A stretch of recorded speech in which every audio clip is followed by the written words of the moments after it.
You know, it's that rare. There's so much tinkering that's gone on over the years, and things that George decided, oh, I'm going to change this, I'm going to try that, and then everybody kind of lost track of what it was. Although I understand, Edgar, are you in here? Yeah. Because your brother is in here, and I understand you may know far more than I do. I don't want to enter the film.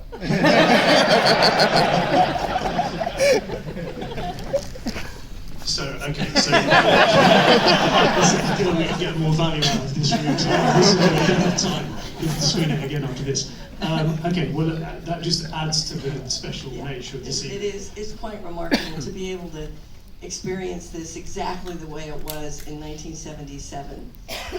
This is really special. And then in terms of the film itself, I mean, the universe of Star Wars now has become so expanded, and I do want to say Andor has been fantastic.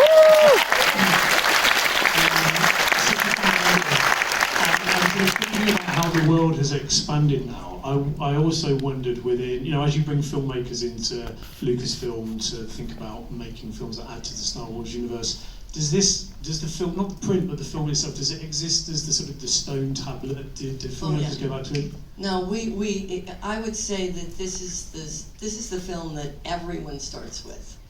When we start talking about story, we start talking about George's intent, what it is we're trying to build off of. It is the gold standard. There's no question.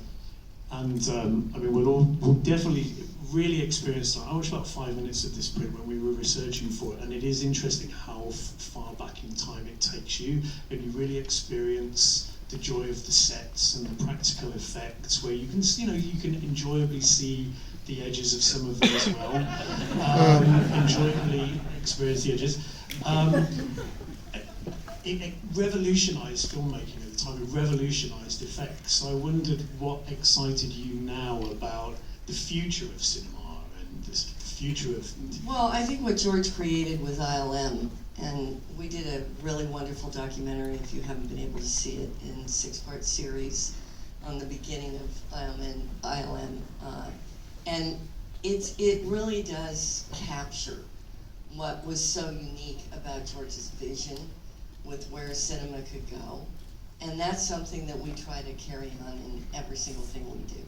I mean, it's a constant conversation. Innovation is something that we know keeps pushing cinema forward.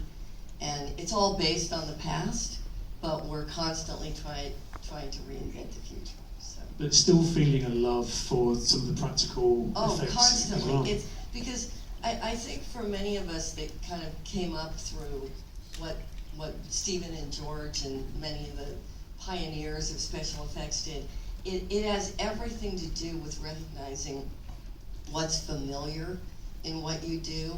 So to just make it completely artificial, it loses its soul. And you have to maintain what is real and then build off of that. And Star Wars is 50. Star Wars is 50. 2 years. Unbelievable. It's just going to be unbelievable. That is crazy. So we're already talking about what that celebration is going to be. Yeah, I'm sure that's quite a plan. What can you tell us now about the future of Star Wars? What's coming up in the next years? And if you want to tell us anything special, what can we look forward to? What excites you about Star Wars at 50? Well, what excites me now is, certainly with the success of Andor, which has really been a 10-year journey, beginning with Rogue One and then building off of that in the series that Tony Gilroy created, has really expanded genres that we can look at and feel that we can tell stories in a galaxy far, far away with many, many different genres. And Jon Favreau, working with Mandalorian, is very different from what Tony was doing with Andor, and that explores the genre of Westerns. And that's what George did.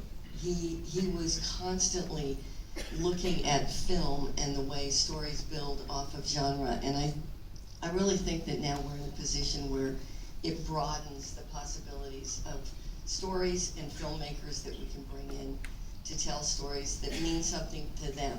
It doesn't necessarily have to connect to every little thing that's been done in Star Wars, It can actually be a standalone story, like an Andor, like a Rogue One, that then builds into many, many more stories. So we've got Mandalorian and Grogu next summer. Yes, next summer, and then we have Sean Levy, who's here prepping right now with Starfighter. So that begins shooting in September, which is one of the reasons I'm here. Yeah. And we're very excited about that with Ryan Gosling. And we're just putting together the cast. It's going to be pretty great. Yeah, great. Anything else you want to tell No, us? no. I'm going to tell you, it is Star Wars. Oh, it's okay. Breaking news. Okay, can I just say thank you again for allowing us to do this evening? Can we please give the biggest round of applause